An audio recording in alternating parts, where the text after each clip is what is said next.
Gérard Collomb, bonjour. Bonjour. Merci d'être avec nous aujourd'hui. Vous êtes donc sénateur et maire de Lyon du Parti socialiste. Un petit mot tout d'abord sur le premier couac, si l'on peut dire, du gouvernement Valls 2 ce matin, avec des propos tenus par Emmanuel Macron sur éventuellement une retouche sur la loi sur les 35 heures, et Matignon qui dément ce matin. C'est donc le premier couac? Je pense que lorsque Emmanuel Macron s'exprimait, il voulait avoir un rôle d'aiguillon du gouvernement. Il ne pensait peut-être pas à ce moment-là qu'il allait être ministre en charge de l'économie. Évidemment, la parole d'un ministre n'est pas forcément celle que peut avoir un conseiller. Donc, ce n'est pas un couac. Je pense que pour la suite, il y a un tournant qui a été pris par ce gouvernement qui veut favoriser la croissance en France par le développement de nos entreprises. Donc, c'est ce tournant-là qui est essentiel. Vous faites sûrement référence au discours prononcé par Manuel Valls hier, ici même, aux universités d'été du MEDEF. Est-ce que vous vous sentez proche de cette gauche décomplexée?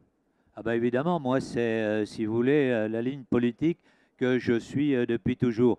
J'avais écrit il y a 3 4 ans un livre qui s'appelle Et si la France s'éveillait? Parce que je pensais qu'on était en France dans l'irréalité la plus totale et qu'il était urgent de changer de cap en prenant en compte les problèmes d'aujourd'hui, ceux de la compétitivité, ceux de la protection sociale, bref, un changement de modèle social et économique.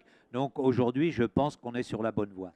Est-ce que ce changement, le gouvernement peut l'opérer avec sa cote de popularité qui chute en ce moment? Est-ce qu'il a les marges de manœuvre suffisantes? Je crois qu'il aurait mieux valu faire les choses il y a 2 ans. Mais enfin, mieux vaut tard que jamais. Il y a toujours comme ça, hein, chez les socialistes, un petit retard à l'allumage. Moi, j'étais député en 81. Je me souviens du grand changement des années 83, d'un certain tournant. Et grosso modo, il faut 2 ans pour que les gens voient la réalité et puissent s'adapter, adapter leur Donc politique. ce décalage de 2 ans est normal? Non, il Il n'est pas fallait s'y normal. attendre? Non, j'aurais mieux aimé qu'on le fasse à l'époque. Enfin, aujourd'hui, c'est déjà bien.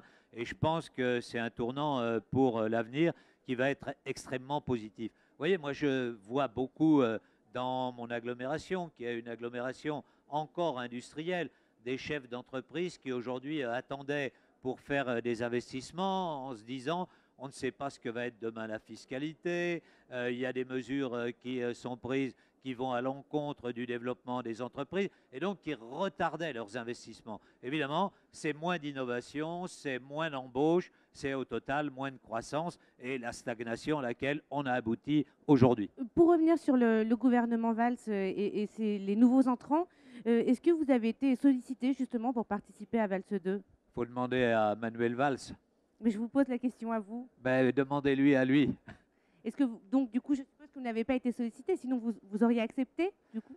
Pas sûr, si vous voulez, pour moi, c'est difficile de choisir entre la mairie de Lyon, la présidence du Grand Lyon, où on mène une politique assez active, où on est en train de faire ce dont tout le monde rêve, c'est-à-dire la suppression d'une couche du millefeuille par la jonction des compétences de la communauté urbaine de Lyon et du Conseil général, en créant donc la métropole de Lyon.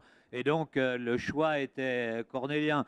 Donc je ne suis pas sûr que pour moi, l'essentiel de la contribution que je peux apporter au redressement du pays, ça soit d'avoir tel ou tel poste. Il aurait véritablement fallu qu'on soit sur des choses qui me paraissent essentielles. Alors parmi les sujets sur lesquels vous allez plancher cette année, on parle beaucoup de la réforme territoriale, qui a été adoptée au mois de juillet, certes. Vous êtes finalement satisfait de la répartition qui a été choisie? Oui, je crois que les choses aujourd'hui ont bien avancé. Pour ce qui est des métropoles, le texte de loi donc, a été adopté. Aujourd'hui, nous le mettons en application. Moi, par exemple, il y aura la métropole de Lyon, sans doute la première, qui sera prête au 1er janvier 2015. Ensuite, sur les régions, il y a eu beaucoup de discussions, mais je pense qu'il faut aujourd'hui avancer parce que la modernité, c'est d'avoir un couple métropole-région, ne réservant les départements que pour les endroits du territoire où il n'y a pas de grande ville. Vous voyez, par Donc exemple, vous êtes quand pour vous la êtes suppression des départements, mais pas complètement? c'est ça? Quand vous êtes en Lozère, il n'y a pas de ville. Donc la seule structure qui permet de maintenir le territoire, c'est effectivement le département. Donc moi, j'ai toujours dit, il faut en finir en France avec la volonté d'avoir un modèle uniforme sur tout le territoire. Là où il y a des grandes villes, c'est autour des grandes villes qu'il faut réorganiser. Là où vous êtes dans des zones totalement rurales, il faut maintenir le département. Merci beaucoup, Gérard Collomb. Merci à À vous. bientôt.